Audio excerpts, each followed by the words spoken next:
Shalom. आइए हम सब प्रार्थना करेंगे। धन्यवाद जीवित अनुग्रहकारी परमेश्वर प्रभु, हम आपका धन्यवाद करते हैं आज के दिन के लिए। प्रेमी पिता तो महान है मेरे परमेश्वर और प्रभु जी, खुदा प्रभु, आपने हमें पिछले हफ्ते में पिछले दिनों में संभाल के रखा है प्रभु जी। जबकि पूरे वर्ल्ड में खुदा कोरोना वायरस का कहर खुदा प्रभु सब जगह फैल रहा है, लेकिन प्रभु हम तेरा धन्यवाद करते हैं कि तूने अपने पंखों की आड़ में हमें सुरक्षित रखा है खुदा। और प्यारे परमेश्वर प्रभु, हम प्रार्थना करते हैं खुदा प्रभु, आज पिता प्रभु तू हमारे बीच में खुदावंदा प्रभु तू बातचीत करना। और परमेश्वर प्रभु जी, अपने लोगों के जीवनों के अद्भुत खुदा अपनी सामर्थ को प्रकट करना खुदावंदा। और प्यारे परमेश्वर, अपनी महिमा खुदावंदा हर एक के जीवन से लेना परमेश्वर। और प्रभु जी, हर कोई तेरे वचनों की नींव में मजबूत हो, तेरी आज्ञाओं पर चले, तेरी शांति उनके जीवनों में कार्य करे प्रभु यीशु मसीह के नाम से खुदा। जब इस मीटिंग को हम शुरू करते हैं, अपने दास को भी अपने हाथों में ले ले, मुझे अपने हाथों में ले ले। और प्यारे परमेश्वर प्रभु खुदा, हम दोनों को अपनी दया से भर दे खुदावंदा, अपनी शांति से भर दे प्रभु, ताकि तेरी महिमा हो। यीशु के नाम से मांगते हैं, आमीन आमीन। शालोम। फिर से प्रभु यीशु मसीह के नाम से आपको शांति मिले। और जैसे कि हम leadership 101 plus in Christ discipline and prayers में हर शनिवार को परमेश्वर के वचन को सीखते हैं पास्टर पंकज के द्वारा। जैसे कि हमने पिछले सप्ताहों में इसी चीज़ को लेकर, इसी वचन को लेकर हम चल रहे हैं। इफिसियों 4 अध्याय उसका 20 वचन, क्योंकि तुमने मसीह की ऐसी शिक्षा नहीं पाई। और सच में हम परमेश्वर की शिक्षाओं को सीख रहे हैं, सच्ची शिक्षाओं को जो परमेश्वर ने हमारे जीवनों के लिए नियम और आज्ञाएं ठहराए हैं। हम उन आज्ञाओं को देखते हैं और उनको सीखते हैं और उन पर चलने के लिए प्रभु के आगे आते हैं। और हम परमेश्वर के दास का भी स्वागत करते हैं। और पास्टर पंकज हमारे बीच में है। अभी बाकी का समय उनको देते हुए हम परमेश्वर के वचन में से और सीखेंगे। सब अपने हृदयों में परमेश्वर का धन्यवाद देते हुए और प्रार्थनाओं सहित इस वचन को सुनिए, ताकि ये वचन आपको समझ आए और सबके जीवन में परमेश्वर की शांति कार्य करे। शालोम।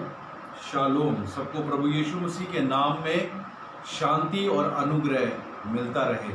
जैसे कि हम लोग कुछ हफ्तों से सीख रहे हैं फिलिपियों 4 की 20 के अनुसार कि मसीह की हमने ऐसी शिक्षा नहीं पाई। सो आइए हम लोग, पौलुस इफिसियों की कलीसिया को ये बात लिख रहा है कि हमने मसीह की ऐसी शिक्षा नहीं पाई है। इसका मतलब है वहाँ की कलीसिया कुछ और ही शिक्षाओं में चलने लगी। सो आज हम लोग एक नए टॉपिक के साथ आप लोगों के सामने हाजिर हुए। आइए हम लोग परमेश्वर के वचन को पढ़ते हैं। पढ़ेंगे मत्ती की अंजील उसका 18 अध्याय उसकी 35 आयत पढ़ के देखेंगे क्या लिखा।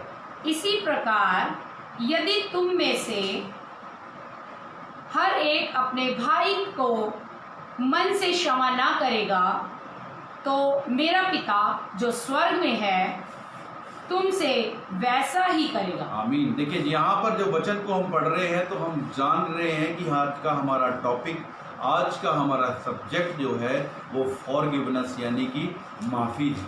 और यहाँ पर प्रभु यीशु मसीह साफ साफ कह रहे हैं, क्या कह रहे हैं? इसी प्रकार यदि तुम में से हर एक अपने भाई को मन से माफ नहीं करेगा, तो मेरा स्वर्गीय पिता भी तुम्हें माफ नहीं करेगा। तो आज हम लोग यहाँ देख रहे हैं कि यीशु मसीह माफ करने के विषय में बात कर रहे हैं।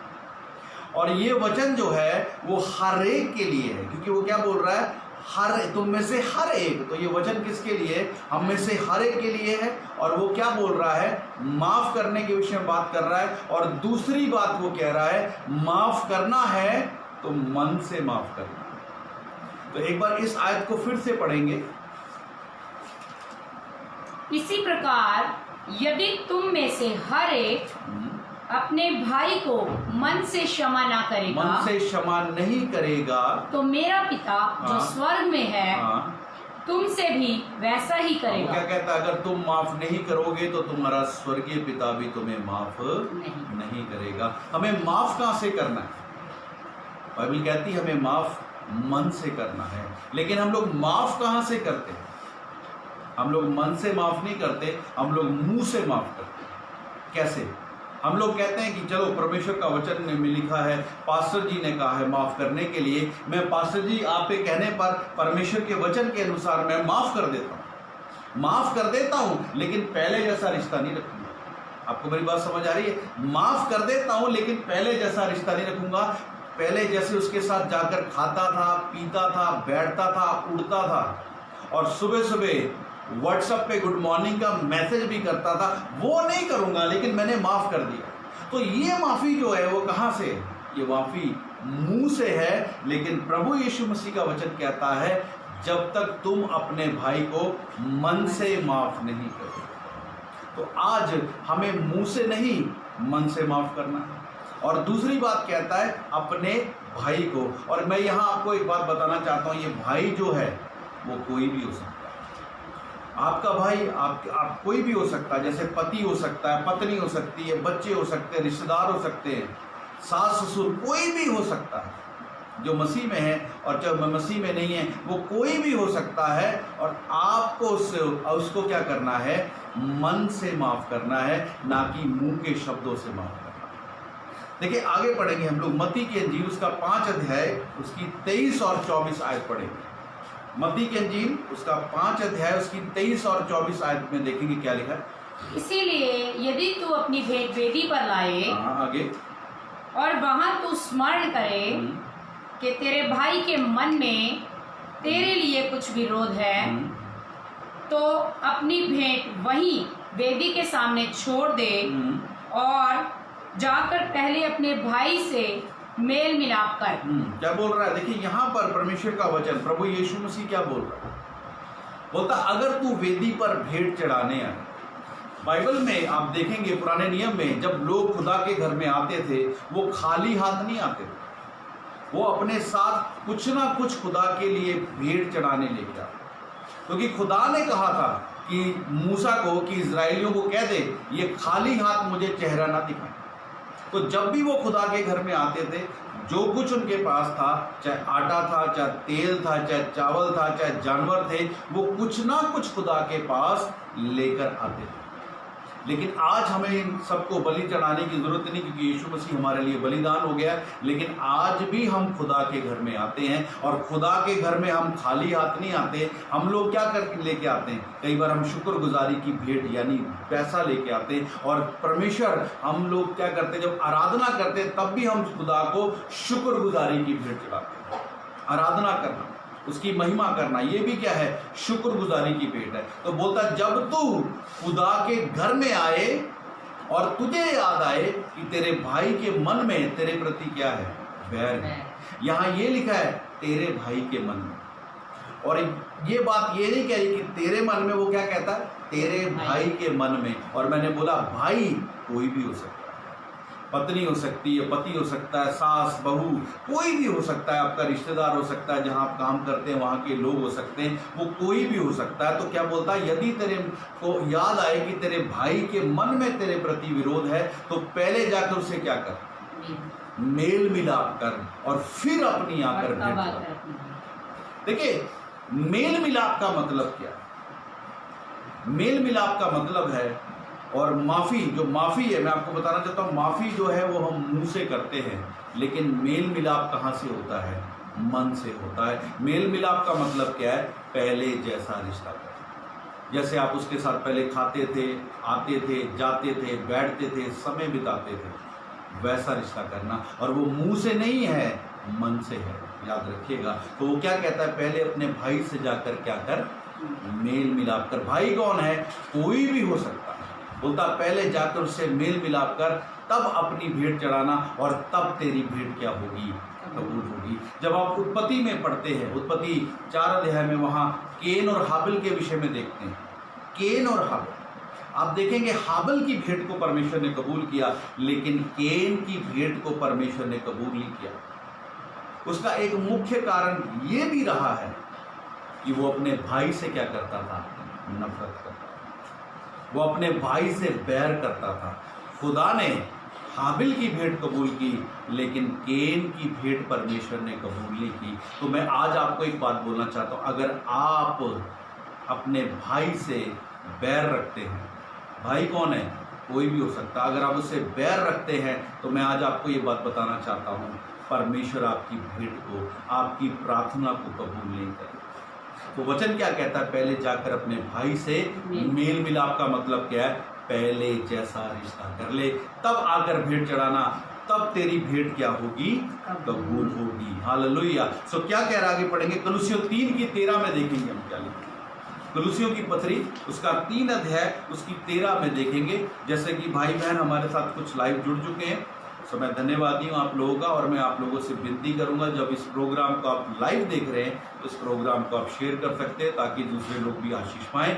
और हम लोग वचन में जाएंगे, कलुसियों 3:13 पढ़ेंगे क्या लिखा। और यदि किसी को किसी पर दोष देने का कोई कारण हो, यही रुकेंगे। बोलता है यदि किसी को किसी पर दोष देने का कारण हो। इसका मतलब क्या है? मैं आपको एक उदाहरण देना चाहता हूं। उदाहरण के तौर पे मैं और मेरी पत्नी का झगड़ा हो गया। उदाहरण दे रहा हूं कि मेरी पत्नी मेरे साथ बैठी इसलिए कि मेरा और मेरी पत्नी का झगड़ा हो गया और मैंने अपनी बेटी को फोन किया।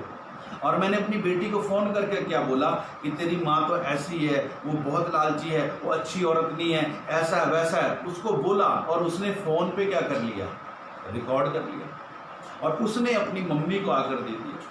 और जब उसने अपनी मम्मी को दे दिया तो अब उसकी मम्मी के पास मुझको दोष लगाने का, गिला करने का कारण है, सबूत है। देखिए फिर पढ़ेंगे शायद तो क्या लिखा है। और यदि किसी को किसी पर दोष देने का कोई कारण हो, यदि किसी को किसी पर दोष देने का कोई कारण, अभी इसके मेरी पत्नी के पास मुझ पर दोष देने का कारण है, उसके पास सबूत है।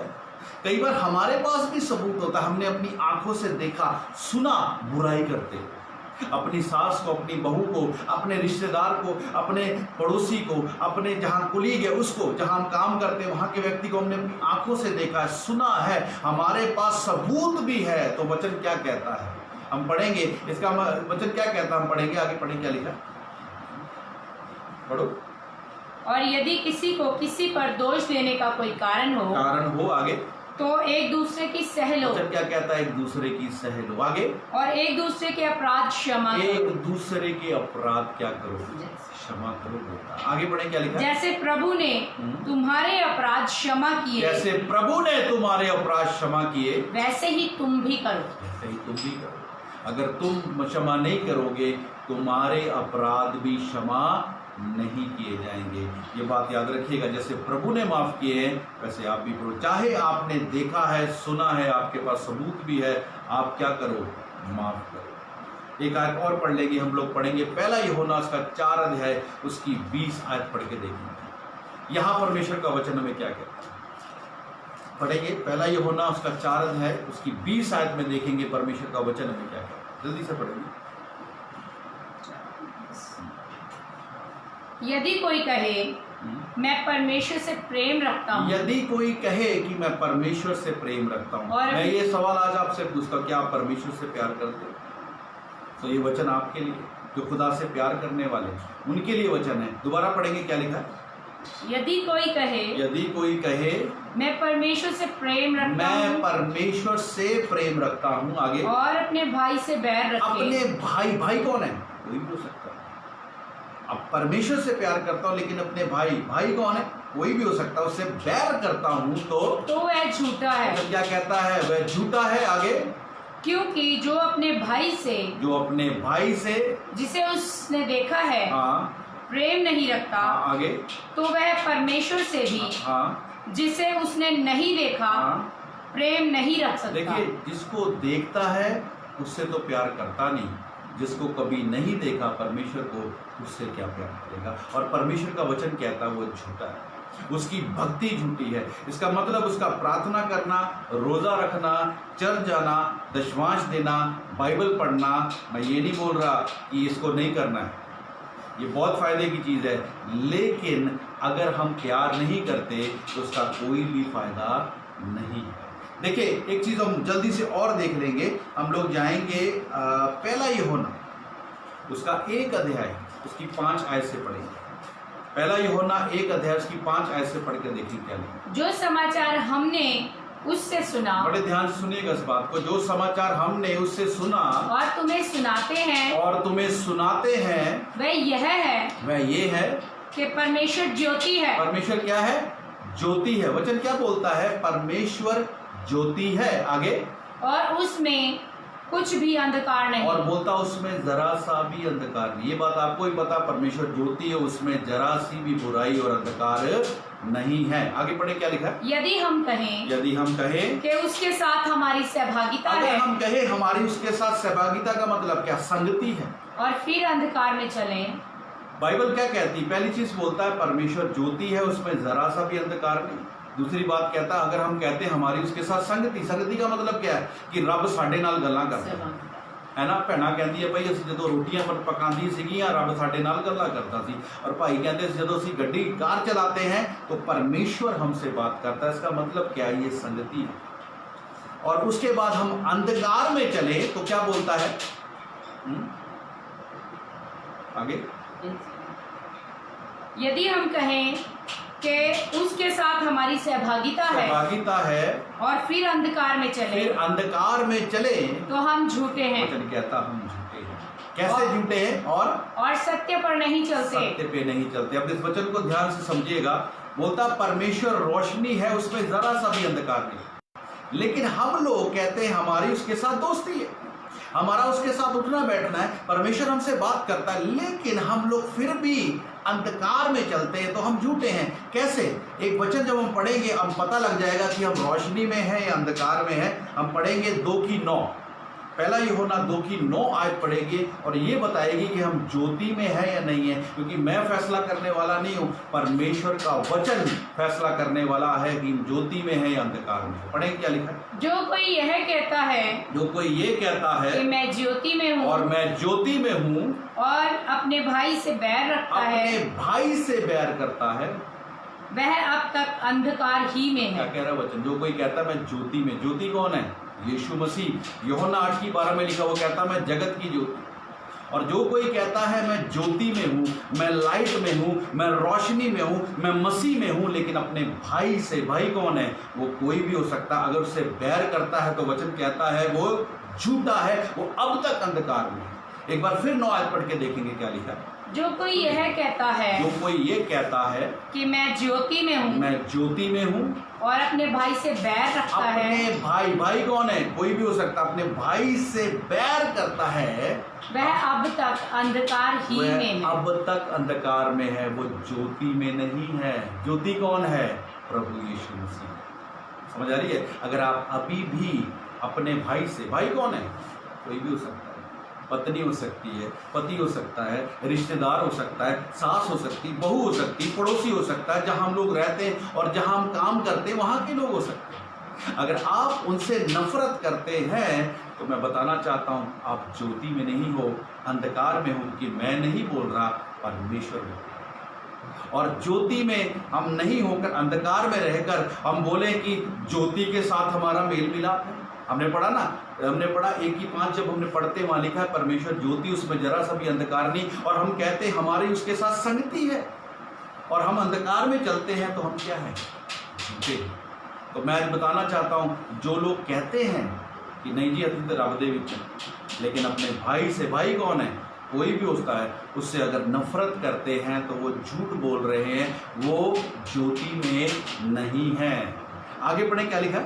10 आयत पढ़ेंगे इसी की हाँ 2:10। हाँ 2:10 पढ़ेंगे। सुनिए ध्यान से क्या लिखा। जो कोई अपने भाई से प्रेम रखता है, जो कोई अपने भाई से प्रेम रखता है, वह ज्योति में रहता है क्लियर है? अगर आप ज्योति में रहना चाहते हैं तो अपने भाई से प्रेम, और ठोकर नहीं खा सकता। अपने भाई से प्रेम करें। बोलता है वो प्रेम अपने भाई से करता है, वो ज्योति में रहता है। भाई कौन है? भाई कोई भी हो सकता है। हालेलुया। तो आज परमेश्वर का वचन हमें बता रहा है कि तू बता रहा है कि अगर हम लोग नफरत करते हैं अपने भाई से, भाई कौन है? कोई भी हो सकता है, तो हम अंधकार में हैं। अगर हम लोग प्रेम करते हैं अपने भाई से, कोई भी हो सकता है, यानी सब से, तो हम किस में हैं? हम ज्योति में हैं। और ज्योति कौन है? प्रभु यीशु मसीह है। और मैं आज आपको ये बात बताना चाहता हूँ, जब आप प्रेम करेंगे, ज्योति में आ जाएंगे, प्रभु यीशु लाइट है उसमें आ जाएंगे, तो अंधकार कभी भी आपका सामना नहीं कर सकता। लेकिन अगर आप कहते हैं भी यीशु मसीह मेरे से बातें करता है, लेकिन आप बैर रखते हैं अपने भाई से, भाई कौन है? कोई भी हो सकता है, तो अभी भी आप झूठ बोल रहे हो। पत्नी कौन सा यीशु मसीह फिर बात कर रहा है? समझ आ रही है? पत्नी कौन से यीशु मसीह से आप बात कर रहे हैं? क्योंकि यीशु मसीह के साथ संगति तभी हो सकती है, आप तभी मिल सकते हैं, क्योंकि यीशु लाइट है, आप अंधकार हैं। लाइट और अंधकार का मेल नहीं हो सकता। लेकिन अगर आपको यीशु ज्योति से मिलना है तो आपको भी लाइट बनना पड़ेगा, तभी आपका मेल हो सकता है। तो यहाँ पर वो बता रहा है, अगर आप अपने भाई से प्रेम करेंगे आप ज्योति में आ जाएंगे। और आगे पढ़िए क्या लिखा है, जल्दी से पढ़ेंगे आगे, 11 तक जाएंगे हम लोग। क्या लिखा है? पर जो कोई अपने भाई से बैर रखता है, अपने भाई से बैर करता है, वह अंधकार में है, वह अंधकार में है और अंधकार में चलता है, अंधकार में चलता है, हाँ, और नहीं जानता कि कहाँ जाता है। अंधकार में चलता और नहीं जानता कहाँ जाता है। उसको एक और यीशु मसीह, झूठा यीशु मसीह जो है शैतान, वो उसको गुमराह करके लेके जा रहा है, उसको पता ही नहीं है कहाँ जाना है। समझ आ रही है आपको मेरी बात? तो मैं यहाँ आपको बताना चाहता हूँ कि अपने भाई से प्रेम करें। और खुदावंद यीशु मसीह मत्ती 18:35 में क्या कहता है? वो 18:35 में एक बात कहता है, इस तरह अगर हम में से हर एक अपने भाई को मन से माफ करेगा तो मेरा स्वर्गीय पिता भी तुम्हें माफ करेगा। अगर माफ नहीं करेगा मन से तो मेरा स्वर्गीय पिता भी तुम्हें माफ करेगा। तो आगे पढ़ेंगे हम लोग, क्या करेंगे? मत्ती 18:21 से पढ़ना शुरू करेंगे। क्या लिखा? मत्ती 18:21 से पढ़ेंगे। क्या लिखा? तब पतरस ने आकर उससे कहा, हे प्रभु, यदि मेरा भाई अपराध करता रहे, भाई कौन है? कोई भी हो सकता है, अपराध करता रहे तो मैं कितनी बार उसे क्षमा करूं? तो मैं कितनी बार उसको माफ करूं? पतरस का सवाल जेन्युइन है।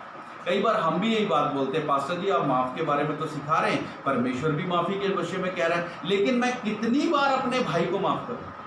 वो तो बार बार मेरी गलती करता है। वचन कहता है मैं कितनी बार उसको, पतरस कहता है मैं कितनी बार माफ करूं? आगे सुनिए पतरस कहता है, क्या 7 बार तक? देखिए, इसको पढ़ने से पहले एक आयत और पढ़ेंगे, फिर हम यहीं आएंगे। हम जाएंगे लूका 17 अध्याय, लूका 17 अध्याय, उसकी 3 और 4 आयत पढ़ के देखेंगे। जल्दी से। सचेत रहो, यदि तेरा भाई अपराध करे तो उसे समझा, और यदि पछताए तो उसे क्षमा कर। भाई कौन है? कोई भी हो सकता है। एक बार फिर पढ़ेंगे शायद को, भाई कौन है? कोई भी हो सकता है। आगे पढ़ेंगे, क्या लिखा दोबारा? सचेत रहो, यदि तेरा भाई अपराध करे तो उसे समझा, हाँ, और यदि पछताए तो उसे क्षमा कर। तो वचन क्या कहता है? उसे क्षमा कर। आगे पढ़े, क्या लिखा? इसी का। हाँ, आगे। यदि दिन भर में वह 7 बार तेरा अपराध करे, दिन भर में 7 बार तेरा अपराध करे, और 7 बार तेरे पास आए, और 7 बार फिर तेरे पास आए, मैं पछताता हूँ, कहता है मैं पछताता हूँ, तो उसे क्षमा कर। क्या कर? 7 बार तेरे पास आकर बोलता है मैं पछताता हूँ। वचन क्या कहता है? माफ कर। अब पतरस क्या कहता है यीशु मसीह? हम जाएंगे मत्ती 18:21 में। पतरस यीशु मसीह के पास आया, क्या बोलता है? मेरा भाई मेरा अपराध करता है, मैं उसे कितनी बार माफ करूं? क्या 7 बार तक माफ करूं? बोलता है। आगे क्या लिखा सुनेंगे? यीशु ने उससे क्या कहा सुनेंगे? मैं तुझसे यह नहीं कहता कि 7 बार तक वरन 7 बार के 70 गुना। 7 बार के 70 गुना। वो क्या बोलता है? मैं तुझे ये नहीं कहता 7 बार तक, पर मैं तुझे कहता हूँ 7 बार के 70 गुना। 7 × 70 = 490, 490 बार कहता माफ। वो क्या कहता है? मैं तुझे 7 बार नहीं, मैं तुझे 490 बार माफ करने के लिए कहता हूँ। इसका मतलब क्या है? आप एक कैलेंडर बना लीजिए, उस कैलेंडर में 1 से लेकर 490 तक गिनती लिख लीजिए। और जब आपका भाई कौन है? कोई भी हो सकता है, जब आपका अपराध करता है उसे माफ कर एक बार काट दीजिए, फिर अपराध करता उसे माफ करके दूसरी बार काट दीजिए, फिर अपराध करता तीसरी बार माफ करके उसको काट दीजिए। ऐसे माफ करते करते आपको माफ करने की आदत पड़ जाएगी। और मैं ये बात बताना चाहता हूँ, आपको पता जब यीशु मसीह क्रूस पे था तो उसने क्या कहा?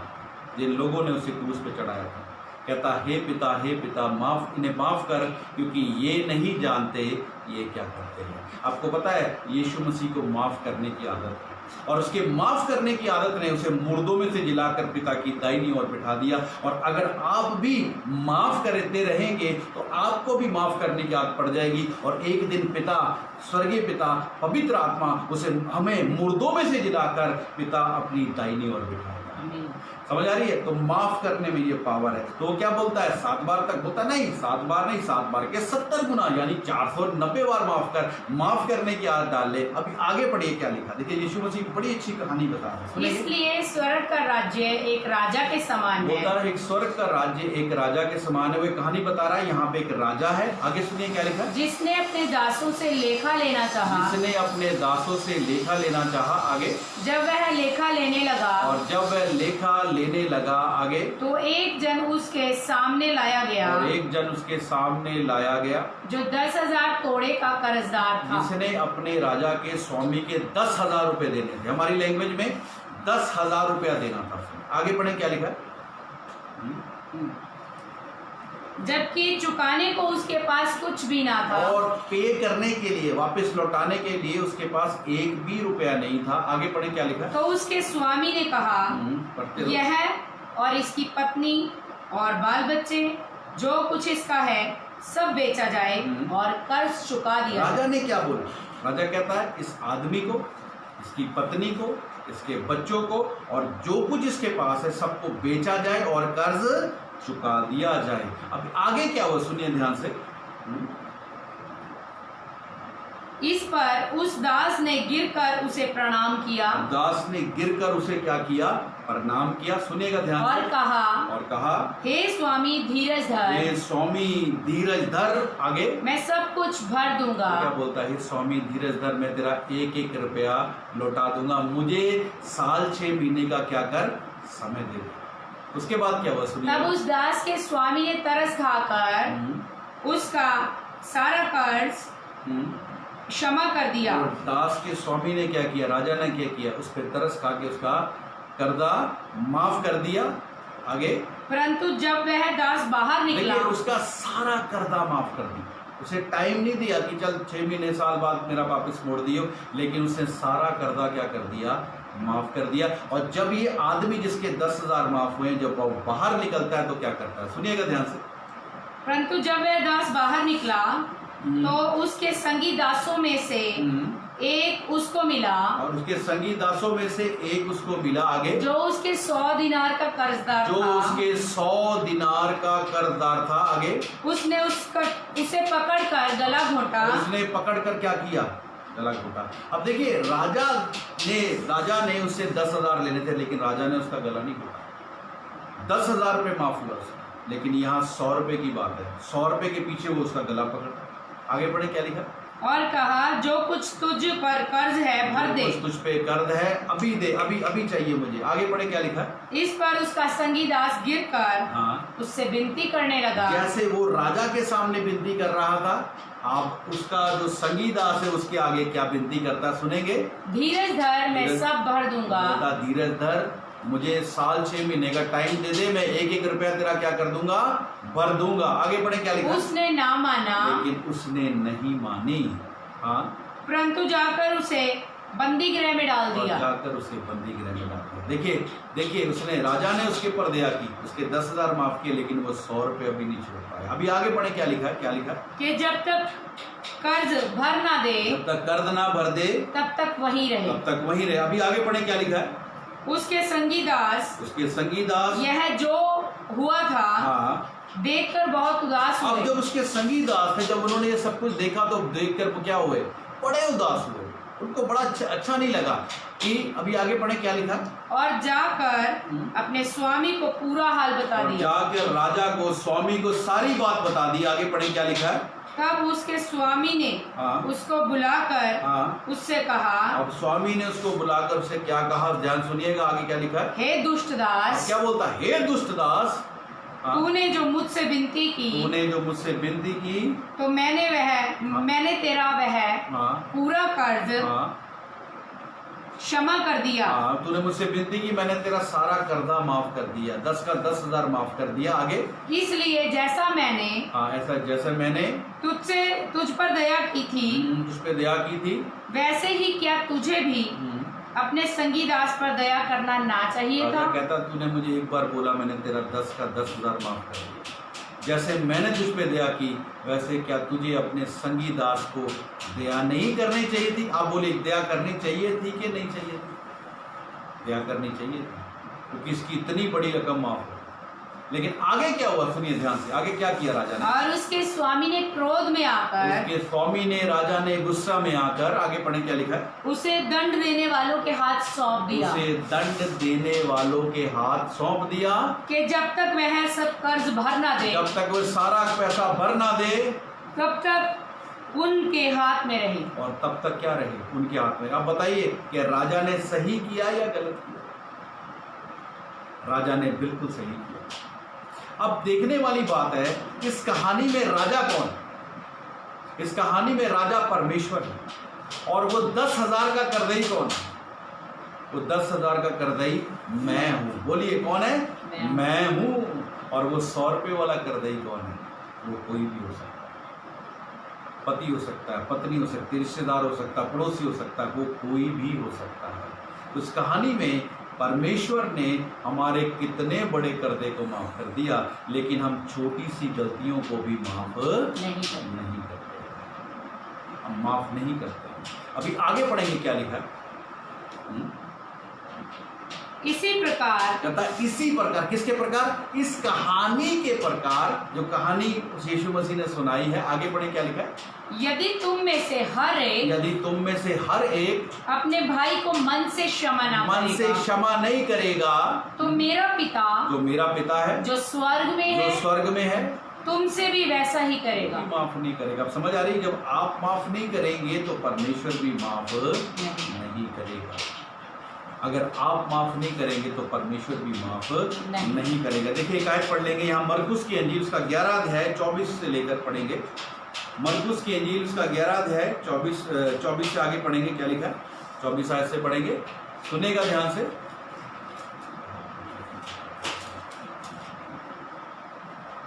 पढ़ेंगे। इसलिए मैं तुमसे कहता हूँ होता इसलिए मैं तुमसे कहता हूँ कि जो कुछ तुम प्रार्थना करके मांगो, जो तुम कुछ प्रार्थना करके मांगो, तो प्रतीक कर लो कि तुम्हें मिल गया, तुम्हें मिल गया, हाँ, और तुम्हारे लिए हो जाएगा। तुम्हारे लिए हो जाएगा। यीशु मसीह कहता है जो कुछ तुम विश्वास से मांगोगे, तुम प्रतीत कर लो, तुम्हारे लिए हो जाएगा। लेकिन हम विश्वास करके मांगते हैं, हमें मिलता क्यों नहीं है ना? सोचने वाली बात है। हम विश्वास करके मांगते हैं, हमें मिलता क्यों नहीं है? वाई, क्यों? कारण क्या है? एक बार फिर शायद को पढ़ते हुए आगे चलेंगे, 24 से 25-26 तक जाएंगे। सुनिए ध्यान से, क्यों नहीं मिलता? वचन क्या कहता? पढ़ेंगे।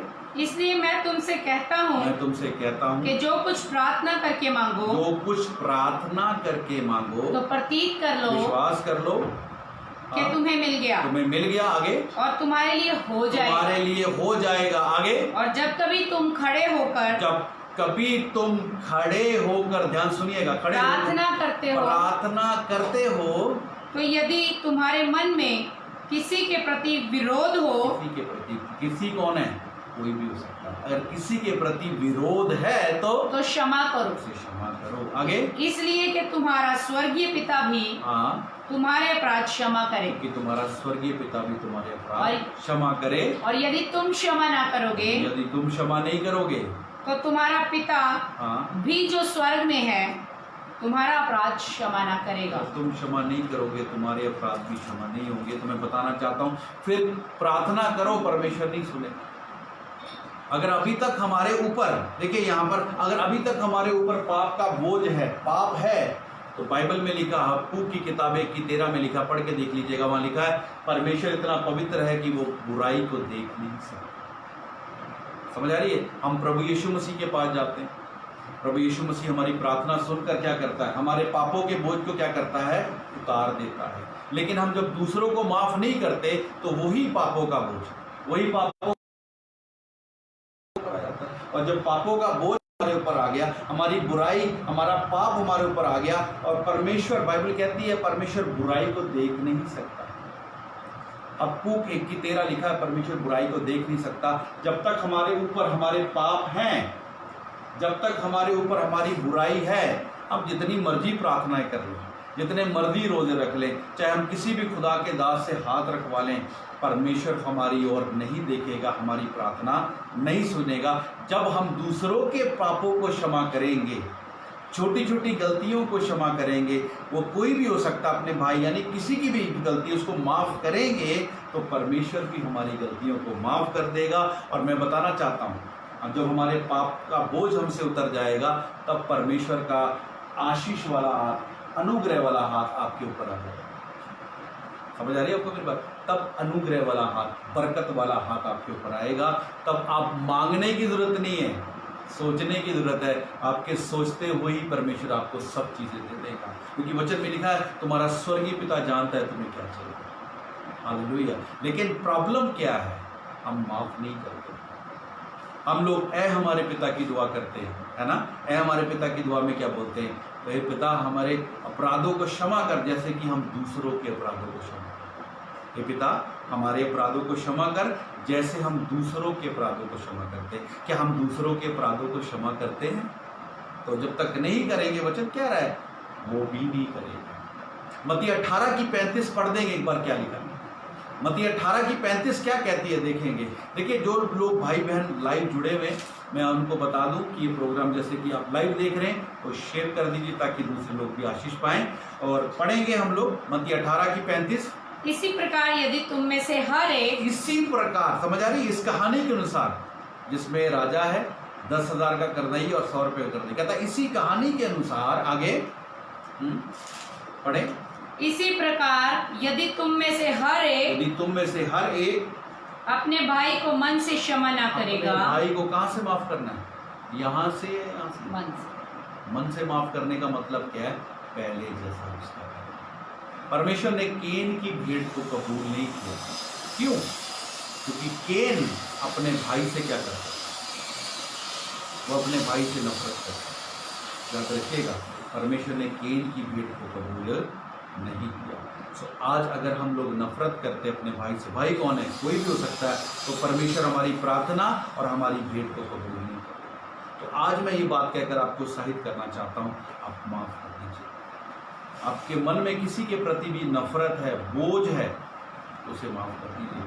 और आप जब माफ करेंगे, तो मैं आपको बताना चाहता हूं, जैसे ही आप माफ करेंगे, आपके अपराधों का बोझ परमेश्वर उतार देगा, परमेश्वर माफ करेगा। फिर परमेश्वर का बरकत वाला हाथ आपके ऊपर, आपके बिजनेस के ऊपर, आपकी जॉब के ऊपर, आपकी हर चीज के ऊपर, आपकी फैमिली लाइफ के ऊपर आता है। सो मेन चीज क्या है? माफ करना। और वो कहां से करना है? मन से माफ करना। सो ये परमेश्वर का वचन है। जब आप लोग लाइव जुड़े हुए हैं, तो मैं आपको एक बात बता दूं कि जैसे कि हम हर सैटरडे 5 से 6 इस मीटिंग को करते हैं, लेकिन अगले सैटरडे से हम टाइम को थोड़ा चेंज कर रहे हैं। तो ये मीटिंग अगले सैटरडे से 6 से 7 बजे होगी। सो प्लीज़ आप इस मीटिंग को ज्वाइन करें। और जो लोग इस प्रोग्राम को लाइव देख रहे हैं, वो इस प्रोग्राम को शेयर कर दें। लेकिन जो लोग इस प्रोग्राम को बाद में देखेंगे, वो बाद में भी लोगों को शेयर कर सकते हैं। सो परमेश्वर का वचन क्या कहता है कि हमें दूसरों को माफ़ करना है। हमारा प्रभु यीशु मसीह की जो आदत है, हमारे प्रभु यीशु मसीह का जो स्वभाव है, वो दूसरों को माफ़ करना है। परमेश्वर ने हमें माफ़ किया, हमारे प्रभु यीशु मसीह ने हमें माफ़ किया, हम उसकी संतान हैं, तो हमें भी मन से माफ़ करना है। आइए हम लोग इस समय प्रार्थना में जाएंगे, एंजल के साथ मिलकर हम प्रार्थना करेंगे। आइए हम सब एक बार फिर से अपनी आंखों को बंद करेंगे, अपने स्वरों को झुकाएंगे और अपने खुदावंद के आगे प्रार्थना करेंगे। धन्यवाद जीवित अनुग्रहकारी परमेश्वर प्रभु, तेरा शुक्र करते, तेरे नाम की महिमा करते हैं आज के दिन के लिए। प्रेम पिता, जो भी खुदावंद खुदा आज वचन दिया गया परमेश्वर प्रभु, क्षमा करने के ऊपर खुदा प्रभु, जैसे आपके वचन के द्वारा सिखाया गया खुदा कि परमेश्वर यदि हम दूसरों के अपराधों को क्षमा नहीं करते, तो परमेश्वर आप हमारे अपराधों को भी क्षमा नहीं करते। मेरे परमेश्वर प्रभु जी, सच में आज हमने सीखा कि हमें मुंह से नहीं, शब्दों के द्वारा नहीं, बल्कि मन से क्षमा करना है एक दूसरे को, ताकि प्रभु हम आपकी महिमा, आपकी अपनी शांति हमारे जीवनों में आने पर परमेश्वर प्रभु जी उसको ग्रहण करने पाए परमेश्वर। और प्रभु जी हम आपसे प्रार्थना करते हैं, जितने भाई बहन, जितने व्यूअर्स खुदा इस मीटिंग को देख रहे हैं खुदा, और परमेश्वर प्रभु जी हमारे साथ जुड़े हुए हैं परमेश्वर, उन सबको ब्लेस कर खुदावन खुदा। प्रभु जी उन सब के ऊपर अपनी दया का हाथ रख खुदावन खुदा। तेरी शांति, तेरी चंगाई, तेरा अनुग्रह, तेरा छुटकारा यीशु के नाम से इनके जीवनों में बसने पाए। और प्रभु यीशु राजा अपनी अद्भुत सामर्थ हमारे जीवन में उंडेल दे, ताकि तू महिमा पाए। प्रभु यीशु ये वचन आज का 30, 60, 100 गुना हमारे जीवनों में फले। खुदावन यीशु मसीह के नाम से प्रार्थना मांगते हैं, आमीन आमीन। तो जो लोग लाइव देख रहे हैं मैं उनका धन्यवाद करता हूँ। अगर कोई आपका प्रार्थना विषय है तो आप इसमें कमेंट कर दीजिएगा, और जो लोग बाद में भी देखेंगे उनका भी कोई प्रार्थना का विषय वो भी कमेंट कर दिएगा, हम ज़रूर आप लोगों के लिए प्रार्थना करेंगे। तो प्रभु आप सबको आशीष दे, आप सबको परमेश्वर ब्लेस करे, और इस प्रोग्राम को आप देखते रहें और दूसरों को शेयर करें, और प्रभु यीशु मसीह के नाम से सबको शालोम।